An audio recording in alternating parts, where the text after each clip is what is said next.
Today we're going over my TBR list for 2025, or maybe better, it's described as these are 25 books I'm definitely reading in 2025. So this list can be broken down into 3 different categories.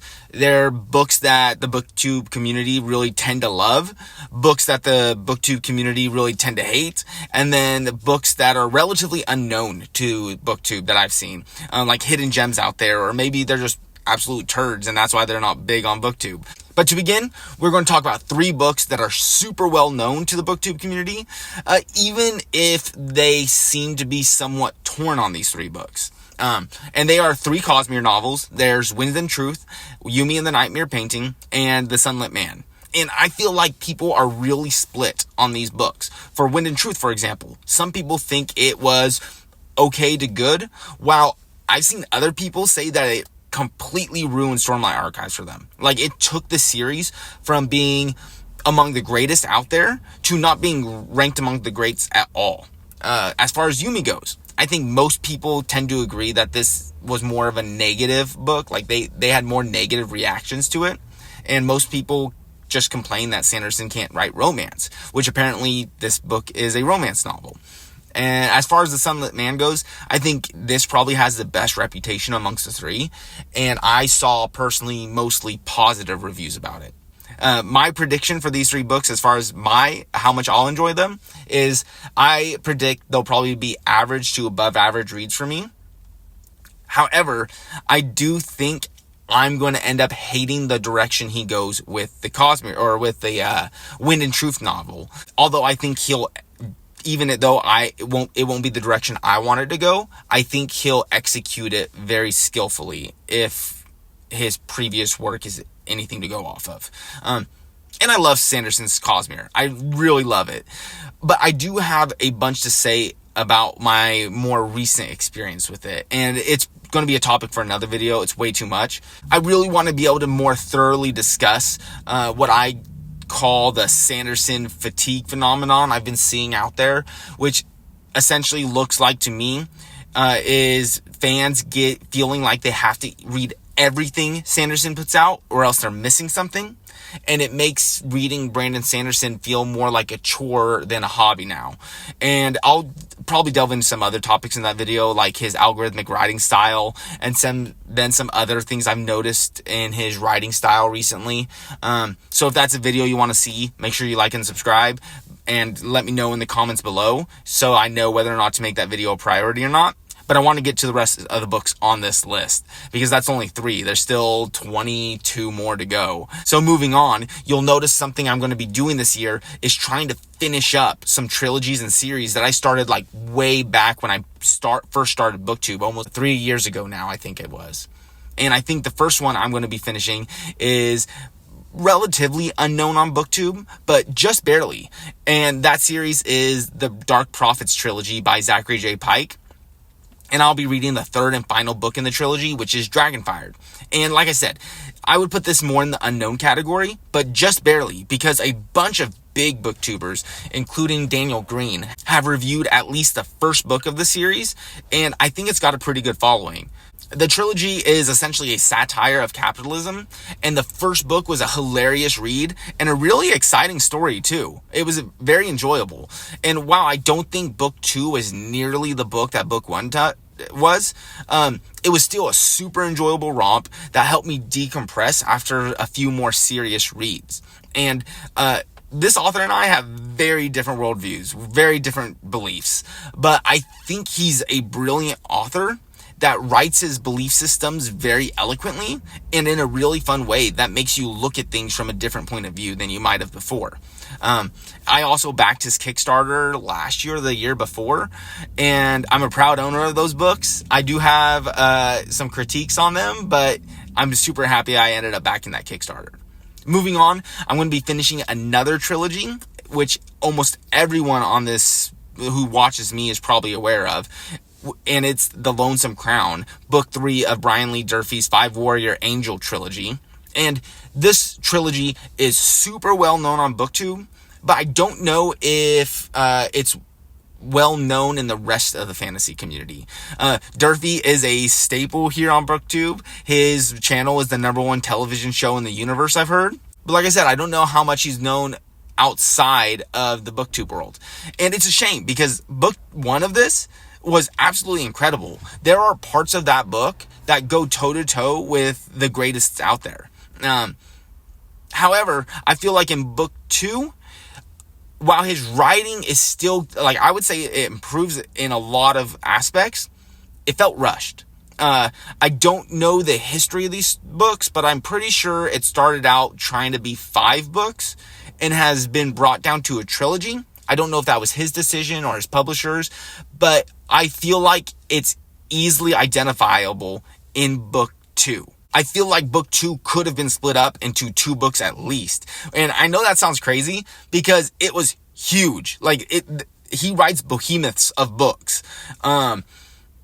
But Durfee's strength in that book 1, which made it so amazing, was that complex plot setup, the descriptions of his world, a lot of the characters, like that slow build up to his characters. I felt like I was reading like Dragonbone Chair there for a moment, where you're really getting to know these characters very intimately. And I feel like in book 2, a lot of the best parts of Durfee felt rushed. Either way, they both impressed me, so I'm super excited to finish up the trilogy with book 3. And I think I'm going to really enjoy it. I think it'll be an average to above average read. So those last 2 books were me finishing up trilogies or series. This next one is actually going backwards. It's going to be a reread for me. And I'm having to reread this book because I literally cannot get this book out of my head. And I honestly keep wondering if I have some sort of false memory about this book where I'm remembering it better than it really was. Because even though it had me intrigued and asking questions the entire first half of the book, my mind kept looking for something that never materialized. And I felt like it affected my experience with at least the first half of the book. And what it comes down to is I had expectations of the book that was different from what the book actually was. And this book is The Dragonbone Chair by Tad Williams. And what I was looking for going into the book was Game of Thrones, or at least a story like Game of Thrones. And it was only after this first half of the book where the main character has this small break, he gets a small rest, where I realized I had just missed out on an incredible story in a very beautiful, strange, and magical world without appreciating it because I was looking for something that this book wasn't. Everyone talks so much about this book being the inspiration for A Song of Ice and Fire, how George R. R. Martin literally read Austen Ard and it inspired him to write his own book series that would become A Song of Ice and Fire. But The Dragonbone Chair is nothing like it. Like, you can tell there are scenes and characters that Martin used for inspiration. Like, some of the stuff he pulls almost directly from this series. But the book's plots, the character, they're so different than A Song of Ice and Fire. If that's what you're going into the book expecting, you're not going to be able to appreciate the story for what it was. Or maybe that's not true, because in hindsight, I feel like I am able to appreciate it, which is why it's stuck in my brain so much. Even despite going in with wrong expectations, I think the book still managed to impress me enough that I can't get this book out of my head. So that's a super long explanation why A Dragonbone Chair is on my TBR this year, even though I already read it last year or the year before. It's because I feel like my first read was a little tainted by expectations, and I want to reread this before continuing on with books 2 and 3, which are also on my TBR this year. So The Dragonbone Chair, as well as the next 2 books in the series, are on my TBR for 2025. And I think that brings me to 8 books so far out of the 25 books on my TBR. So we're going to keep moving. And this next book on the list is probably a mix between loved and hated, because I think the first book is essentially universally loved, with very few people actually reading beyond the first book or 2. And those that have read beyond the first book or 2 are super torn on it. Like, they either love the continuation of the series or they hate the continuation of the series. And from what I hear, this next book that I'm reading, Christopher Rocchio says this is a good place to stop. And the book I'm talking about, of course, is God, Emperor of Dune by Frank Herbert. And honestly, I can't believe I didn't read this book in 2024, especially considering how much I enjoyed Children of Dune in 2023.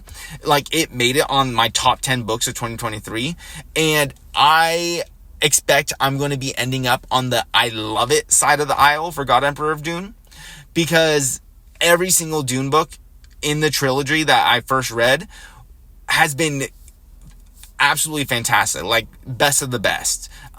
But they're best of the best for different reasons. So like Dune, for example, Dune is like the quintessential science fiction book. It's a perfect harmony of social science fiction, hard science fiction, and then science fantasy all melded into one book, which is why I think the first book is universally loved by fans of science fiction and fantasy. Dune Messiah, on the other hand, it turns the story into a more social science fiction with a lot of fantasy elements. And then I would argue that Children of Dune is essentially science fantasy with some of the best social science fiction I've ever seen written through its pages. And a lot of people really hate the direction it went because it got weird and really fantasy. And I like that. I loved how it got weird, and I love fantasy. So I think that's why I'm going to end up really enjoying this next book, God Emperor of Dune. Moving on, we get to probably the only book on this list that I have seen like is universally hated in the BookTube community. I honestly think the only one that has ever said anything good about it that I've personally watched is Brian Lee Durfee. I think he put it in his top 100 fantasy books of all time, at least at some point in his BookTube. I remember seeing a video on it out there. But like everyone else, they essentially hate this book and they hate the author. Even Daniel Green made a video about this, and I think it's one of his first viral videos that threw his channel into the limelight. So the series I'm speaking about is the Sword of Truth series by Terry Goodkind. And don't rage quit on me when I say this, but this will not only be a reread for me, but before BookTube, the first 6 books of the series were amongst my favorite of all time growing up. The Sword of Truth series was like the first adult fantasy series I'd ever read. It was my introduction to the fantasy genre outside of the YA section at Barnes & Noble's. So it holds a special place in my heart. I remember liking the fact that Richard was a Mary Sue character. And I think that's what I needed at that point in my life. And even though people hate the Mary Sue trope, I don't mind it in moderation and when it's done correctly. But none of those are the reasons why I'm interested in rereading this series. The big reason is that Daniel Green's video brings up a lot of great points about the series and the author, honestly. And now that I've read about a third of The Wheel of Time, I can see how much he took from it. And unlike Rocchio and his Sun Eater series, he doesn't credit Robert Jordan for any of the inspiration for the book. Additionally, Goodkind did things like talk down to the fantasy genre. And then something that really upset me was that I felt like he took advantage of the audience he had created, the fan base that he created with his Sword of Truth series, with his last 2 offshoot series that essentially retconned everything he had written before to tell new stories in a world he had already finished up. But I separate authors from their books. So like that doesn't, the author doesn't affect my experience with the books and the stories themselves. So that's not the important part. The important part is that in that video, Daniel Green brings up a lot of really good points about the technical aspects of Goodkind writings in at least that first book that he reviewed. About I don't know if I'm saying it right, like a Deus Ex Machina effect at the end. And then a whole bunch of other really technical details that now that I'm much better read, I wonder if I will be able to enjoy this book with the same enthusiasm that I had with it being my entry into adult fantasy. I'm curious to see if my reread of the series will still keep those first 6 books in my favorite fantasy books of all time. I want to see if they hold up now that I'm better read. And if they do, I do plan on making a response video in defense of the Sword of Truth series. So maybe expect that later in 2025 or 2026. It's a huge endeavor considering how many books are in the series and the fact that I want to read more of The Wheel of Time before I actually start this endeavor. So I probably won't start this series till the end of 2025, and I only plan to read the first book of 2025. So this will be like a late December read for me. All right. I can't remember if I said this at the beginning of the video, but this list isn't in any particular order. And if I haven't mentioned that, then this is me telling you that this list isn't in any particular order, but is also saying that this is the exception. Because I've already started this book, and instead of telling you about it myself, I'm actually going to go tell you to go watch and subscribe to Samwise's YouTube channel and watch his breakdown of this series. Because even though this series was on my TBR, long before I found his channel, he was the one that this video that he put out was what convinced me to move this book up and read it stat. He's the reason why I'm reading this book. This is the first book. This is the first book of my year. This is the first book of 2025. And Samwise and we have very similar tastes. So if you like my channel, you're going to like his too. Probably more, considering the fact that he posts on an actual regular basis. But anyways, the book, it's Taliesin, book 1 of the Pendragon cycle. And this series goes into the unknown category, the hidden gem category of BookTube. Because I've seen no one besides him discussing this book or this series. And it's a shame, because I'm nearing the end of this first book, and it's been brilliant. Much better than average read. And it may end up going into my favorites category. And I'm going to read at least the original trilogy of this series. So it's Taliesin, Merlin, and Arthur for now.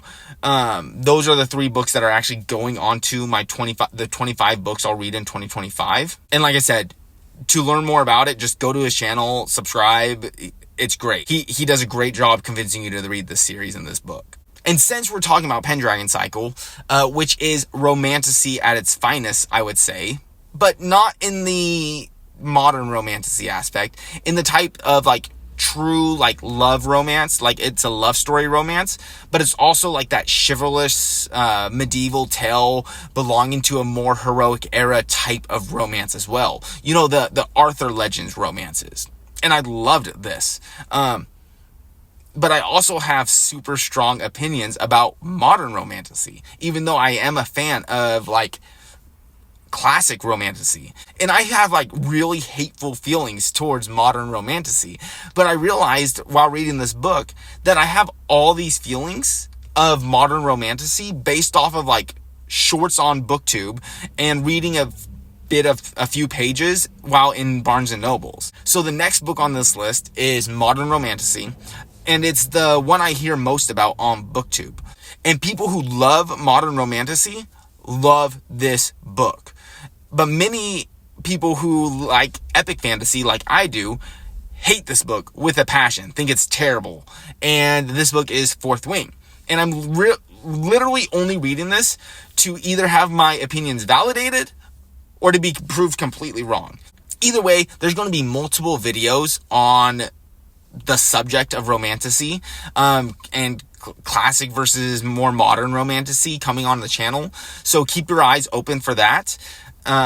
And I'm just going to keep moving on. We get to number 15 and 16 on the list. And I'm talking about them together because I plan to read at least 2 books of the series this year. And that's going to be Wheel of Time by Robert Jordan. And I feel like I'm finally to the point in Wheel of Time where I'm thoroughly enjoying it. And honestly, I thought I would read more of these books last year, considering how much I enjoyed book 5. So I think book 6 and 7 are generally well received. I think they're probably the last 2 books before the slog. So I want to finish these books this year before I start rereading The Sword of Truth. So books 6 and 7 are going on to my 25 books of 2025. The next few books I'm going to be talking about are either me finishing up trilogies or series, or me getting caught up to where they are right now in series. And I'm really excited to get to these next ones. And I'm going to start with talking about Autumn Republic by Brian McClellan, which is book 3 of the very first Powder Mage trilogy. And this series is very well received on BookTube, even if it isn't talked about as much recently as it was there for a while. But I'm beyond excited to see where this trilogy ends up, partially because it has sequel trilogies, and I want to know if this is a self-contained story where I can end my journey like nice and neat, or if it's like, oh, it's not complete, I like, there's a hook on the end, and I've got to continue on with the second trilogy. I think this will just be an average read for me, honestly, though. The next book in the series, I really associate closely with Powder Mage, not because the writing is similar or the stories are similar. It's because I read first books of each series like the same month, and then the second books of each series the same months. And that book is The Republic of Thieves by Scott Lynch. And I'm really excited to get up to date with this series for a few reasons. And the first reason is that I know that Scott Lynch was supposed to come out with a fourth book this past year, but it was delayed. So this will get me current in the series. But more than that, I'm excited to see if the third book of the series can recapture my heart after my worse than average experience with Red Seas Under Red Skies. Red Seas Under Red Skies really left a bad taste in my mouth after the near perfect execution with Lies of Locke Lamora. Maybe a perfect execution. I recently made a review of A Canticle of Leibowitz where I listed books that were just better than all the others, like the 5 stars of the 5 stars. And that's like Book of the New Sun, Wizard Knight, Middle Earth, Harry Potter, Dune, Game of Thrones, and Canticle all being up there.